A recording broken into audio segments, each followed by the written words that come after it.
Même si ça ne plaît pas, même si ça choque, je me dois de le dire. Si je ne le dis pas, personne ne le dit, parce que dans le milieu du rap, comme on dit, la seule chose, on va dire les méchants, c'est Zemmour, le méchant c'est Le Pen. C'est-à-dire que les personnes qui se disent rappeurs conscients parce qu'ils attaquent Éric Zemmour, je veux dire que ça, déjà derrière un morceau, c'est très facile d'attaquer Éric Zemmour. Moi, ce qui m'intéresse, c'est de l'attaquer en débat.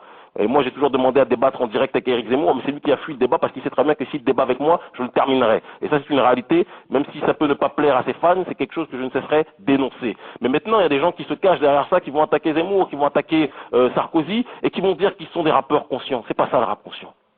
Quand des gens viennent et se présentent comme des leaders d'opinion, parce que c'est ça le problème dans le rap français, c'est que les maîtres des maisons de disques ont fait croire aux rappeurs, d'accord, que en rappant, tu vas être un leader. Et c'est ce qui se passe.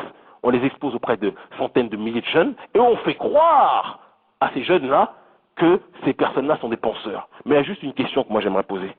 D'accord? Dans quel milieu, dans quelle communauté ou dans quelle population autre que les nôtres, en l'occurrence les populations noires ou les populations arabes ou les populations blanches prolétaires, d'accord, quelles qu'elles soient, en dehors de ces trois communautés que je viens de citer, dans quelle population les rappeurs, d'accord, font office d'intellectuels? Est-ce que vous êtes déjà posé cette question? La vérité, ne nous mentons pas, ne nous trompons pas. Il n'y a que chez nous que les rappeurs sont érigés en tant que leaders. Et pourquoi on fait ça? Pourquoi les maîtres des maisons de disques leur disent les buzz comme ça et leur permettent, les mettent en avant, d'accord? C'est-à-dire qu'on va plus s'entendre facilement, qu'on le veuille ou pas, ça c'est quelque chose, que ça plaise ou pas, moi je le dis comme je le pense, on va plus s'entendre facilement à Joe Star, d'accord, avec son discours convenu. Alors Joe Star, il est dur, paraît-il, il est méchant, enfin il est méchant, il est dur, moi je sais pas avec qui, on n'a pas le même synonyme de dureté, moi je suis dur avec l'État, avec la section antiterroriste, pour moi c'est ça la dureté, c'est pas autre chose, mais bon bref. Et donc par rapport à cette situation, par rapport à cette réalité, on te présente un homme comme ça, on te dit, lui c'est un leader d'opinion.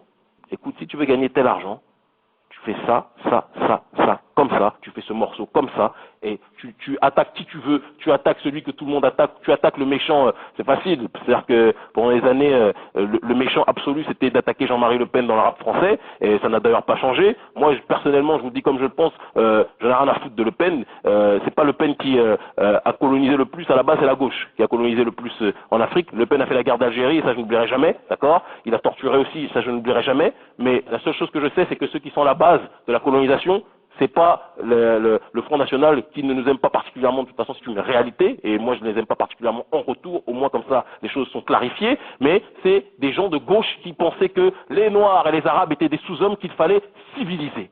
Donc ça c'est des choses qu'on ne doit pas oublier, mais ça jamais vous n'entendrez ce genre de discours dans le rap parce que les maîtres ont dit aux esclaves que les méchants étaient le méchant, le diabolisé qu'on retrouve dans les médias, de manière systématique, et donc comme des perroquets, on répétait ça. Et on se croyait rappeurs conscients.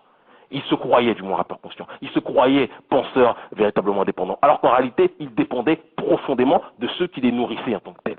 Par exemple, les rappeurs font la couverture des journaux lors des émeutes de 2005 en tant que leader, porte-voix de la banlieue, etc.